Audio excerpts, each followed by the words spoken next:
Okay, I want to continue working on some IUPAC problems. This one is a little bit more complex compared to the previous video. Go ahead and give it a try and see what you come up with. Otherwise, I'm going to go ahead and get started. So with this one, again, that first question I need to answer is, what is the most carbons, or what is my longest parent chain? This isn't as straightforward as it looks to me, so I'm going to try a couple of things. I have an instinct that I want to start here just because it's a longer chain than this carbon. So I have 3. I'm going to go up and see what I get, and I get 6 this way. But if I kept going to the right, I get 7 this way. And so it looks like my longest chain here is going to be 7 carbons. So that means I have my parent chain this way. The second thing I want to check is to make sure I can't number this to also get 7 carbons, but I would get more branches, and I don't think I can.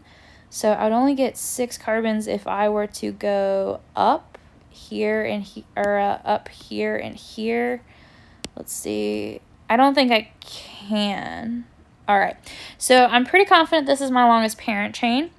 What I want to do now is make sure my numbering is correct. So I want to make sure it's going to be left to right or right to left.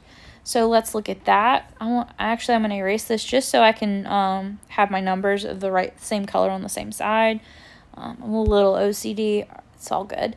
So 2, 3, 4, 5, 6, and 7. So now I'm going to change my colors, and let's try the other way. 1, 2, 3, 4, 5, 6, and 7. Okay. So in order to know if which number is correct, I need to look at my substituents. So I have a methyl group here. I have an isopropyl group here, and then I have another methyl group there. Okay, so I usually like to write them down.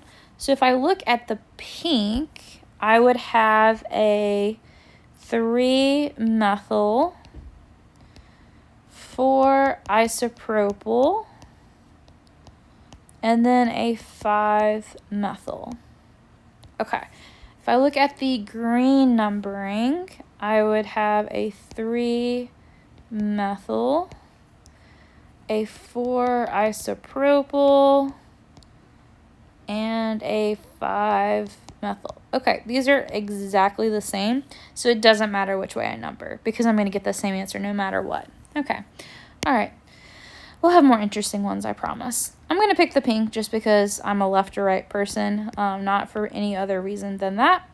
All right, so with that, I actually just went ahead and named my substituents because it just helps me keep track if I know their names and everything like that.